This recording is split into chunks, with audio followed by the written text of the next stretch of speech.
నమస్తే. చూశారు కదా, అల్లు అర్జున్ అరెస్ట్ అనేది రాజకీయ రంగు పులుముకుంది, దీని వెనక రాజకీయ కుట్ర ఉంది అని చాలామంది, ముఖ్యంగా ప్రతిపక్షాలు ఆరోపణలు చేస్తూ ఉన్నాయి. అలాగే రేవంత్ రెడ్డి గారు కూడా ఈ అరెస్ట్ మీద స్పందించారు. ఆయన వ్యాఖ్యలను కూడా చాలామంది సమర్థిస్తున్న వారు ఉన్నారు. మీరేమంటారు సార్?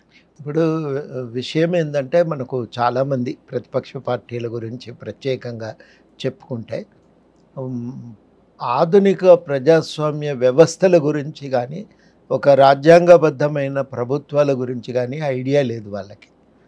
రాజ్యాంగబద్ధమైన ప్రభుత్వాలలో ప్రభుత్వాలు రాజ్యాంగ నియమాల ప్రకారం, రాజ్యాంగ సూత్రాల ప్రకారం, రాజ్యాంగంలో ఉన్న రూల్స్ ప్రకారం పనిచేస్తుంటాయి.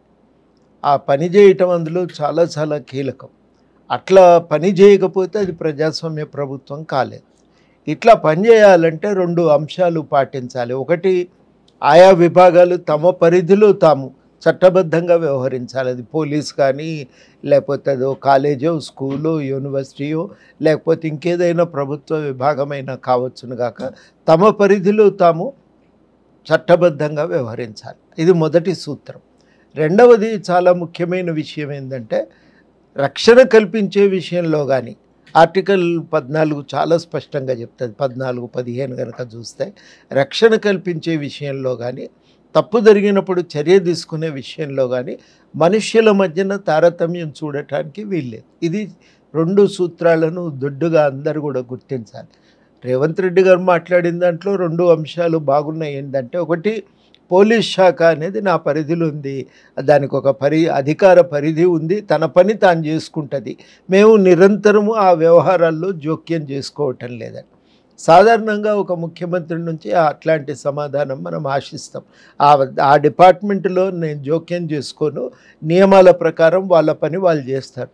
ముఖ్యమంత్రి గారి పాత్ర ఏముంటుందంటే, నియమబద్ధంగా పనిచేసేటట్టు చూడాలి. నియమబద్ధంగా పనిచేయనప్పుడు మందలించాలి, మళ్ళీ పట్టాల మీదకి ఎక్కించాలి. తప్పు జరుగుతున్నప్పుడు హెచ్చరించాలి, తప్పులు జరగకుండా చర్యలు తీసుకోవాలి. అది అక్కడ ఒకటి చాలా స్పష్టంగా చెప్పారు. రెండోది, ఎవరైతేనే ఉందండి, తప్పు జరిగినప్పుడు చర్యలు తీసుకోవలసి ఉంటుంది, తీసుకుంటామని. ఇవి 2 కూడా నేను అనుకోవటం అందరూ రాజకీయ నాయకులు గుర్తించి వాటిని పాటించాలి. దానికి, ఆ చట్టానికి లోబడే వాళ్ళు వ్యవహరించాలి. ఇది చాలా చాలా కీలకం. మనుషులు ఎవరనేది ముఖ్యం కాదు. అక్కడ కాసేపు అవన్నింటినీ పక్కన పెడదాం. ఎవరైనా కానీ మనుషులు వాళ్ళు చట్టబద్ధంగా వ్యవహరించాలి. అది 3వ సూత్రం. ఇది మనుషులు ఎవరైనా కానీ, నువ్వు హీరోనా జీరోనా అవి ముఖ్యం కాదు. ఎవరైనా చట్టబద్ధంగా వ్యవహరించాలి, నియమబద్ధంగా వ్యవహరించాలి. అందుకని సాధారణంగా ఏమంటారంటే, మీ ఎక్కడి దాకా ఉంటుందంటే, పక్క వాళ్ళ ముక్కు తగలనంత వరకే. కాబట్టి ఇతరులకు హాని కలిగినప్పుడు ఎవరి మీదైనా చర్యలు తీసుకోక తప్పదు. ఈ విషయంలో మనం కొంత అమెరికా నుంచి నేర్చుకోవాలి. అక్కడ కూడా తప్పులు జరుగుతూ ఉండవచ్చు కాక, కానీ చట్టాన్ని అప్లై చేసేటప్పుడు, వర్తింపజేసేటప్పుడు మాత్రం మినహాయింపులు ఉండవు. ఇది తప్పు జరిగిందంటే ఎవరికైనా ఒకే రకంగా కోర్టులో వాదించుకోండి. అది కాకపోతే కోర్టు తేలుస్తుంది. కోర్టు ఇప్పుడేమో అల్లు అర్జున్ నేరస్తుడని అనటం లేదు, ఆరోపణ ఉంది. ఆ ఆరోపణ ఉంది, కేసు ఉంది. కేసు నేరం జరిగిందా లేదా అని తేల్చవలసింది కోర్టు. అది కోర్టు పరిధిలో ఉన్నది. అది మనం గ్రహించవలసినటువంటి విషయం. నాకు ఈ మేరకు ప్రభుత్వం చేస్తున్నటువంటి చర్యలు, తీసుకున్న చర్యలు కానీ, జరిగిన నిర్ణయాలు కానీ కరెక్ట్గానే ఉన్నాయని నాకు అనిపిస్తున్నది. సార్, ఒకవైపు ఈ అల్లు అర్జున్ని అరెస్ట్ చేసిన తర్వాత రేవంత్ రెడ్డి గారు చేసిన వ్యాఖ్యలు గురించి మనం ఖచ్చితంగా మాట్లాడుకోవాలి సార్. ఎందుకంటే ఆయన చిరంజీవి మా కాంగ్రెస్ పార్టీలో ఉన్నారు, అలాగే అల్లు అర్జున్కి పిల్లనిచ్చిన మామ కూడా నాకు బంధువు అవుతారు అని ఒకవైపు ఇటు నుంచి చెప్తూనే, ఇంకొక వైపు కూడా అక్కడ జరిగిన తప్పుని చాలా తీవ్రంగా ఆయన ఖండించడం అనేది జరిగింది. అయితే వీటన్నిటిని బట్టి చూస్తుంటే పుష్పరాజ్ వర్సెస్ రేవంత్ రెడ్డి అనే కామెంట్స్ కూడా వినిపిస్తున్నాయి. దీని మీద మీరేమంటారు? ఇవన్నీ కొంచెం అనవసరమైనటువంటి వ్యాఖ్యలనే నా అభిప్రాయము. అనవసరమైన వ్యాఖ్యల గురించి మాట్లాడటం కూడా అంత మంచిదేం కాదు. అక్కడ ఒక సంఘటన జరిగింది. అందులో ఒక పాపం అమాయకురాలైన ఒక మహిళ చనిపోవటమే కాదు, ఆమె కొడుకు కూడా ఇలా ప్రాణాపాయ స్థితిలోనే ఉన్నాడు, చంటి పిల్లగాడు. మరి ఈ స్థితిలో తప్పనిసరిగా ప్రభుత్వము ఘటన నివారించడానికి తాను చర్యలు తీసుకోవాలి. వాళ్ళు ఉచితమని తోచిన చర్యలు వాళ్ళు తీసుకున్నారు. వాటి మంచి చెడును చివరికి కోర్టు నిర్ణయిస్తుంది, నిర్ధారిస్తుంది. కానీ వాళ్ళు ఆ మేరకు చర్యలు తీసుకోవటం కూడా అవసరం.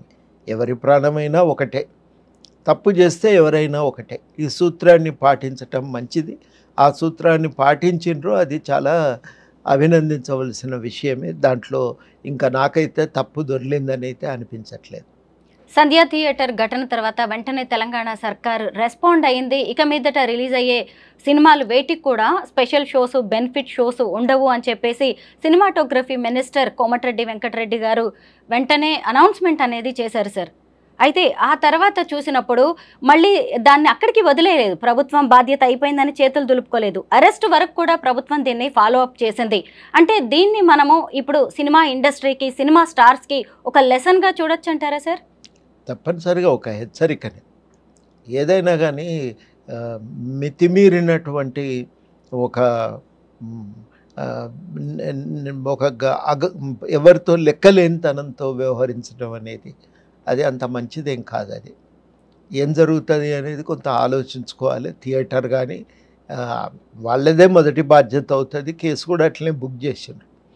నిర్వాహకులు కాబట్టి వాళ్ళు జాగ్రత్తలు తీసుకోవాల్సి ఉండే, తీసుకోలేదు. ఏమవుతుంది అనేది ఆలోచించుకోవాలి. అదేవిధంగా సంబంధిత కళాకారులు కూడా జాగ్రత్తలు పాటించాలి. పాటించకపోతే సమస్యే కదా. అప్పుడు ఉత్తరప్రదేశ్లో ఒక మత ప్రవక్త మీటింగ్ పెట్టిండు, అంతా బాగానే జరిగింది. లాస్ట్కి ఆయన కాళ్ళను కరస్పర్శ కోసం అందరూ ముందుకు తొక్కిసలాట జరిగి మహిళలు చనిపోయినారు అక్కడ. అట్లాంటి ఘటనలు జరగకుండా చర్యలు తీసుకోవాల్సిన బాధ్యత నిర్వాహకులపైన ఉంటుంది. సంబంధిత అందులో భాగస్వామి అయిన వ్యక్తుల మీద కూడా ఉంటుంది.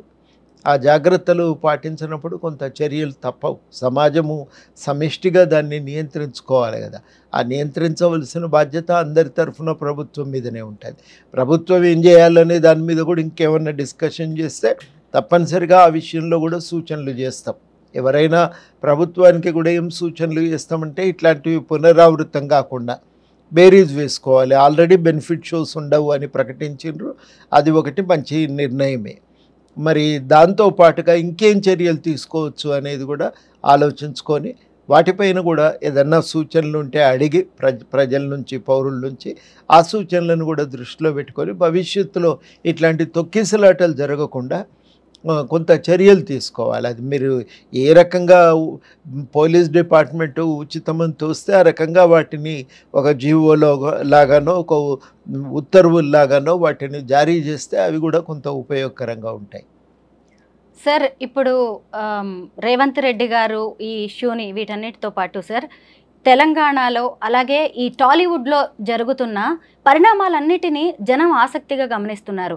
ముఖ్యంగా మంచు ఫ్యామిలీ ఇష్యూ గురించి మనం మాట్లాడుకోవాలి. సరే, వాళ్ళ కొడుకులతో జరిగింది, మోహన్ బాబుకు ఉన్నదంతా ఫ్యామిలీ ఇష్యూగా చూసినప్పుడు మరి మీడియా మీద మోహన్ బాబు దాడిని మనం ఎలా చూడాలంటారు?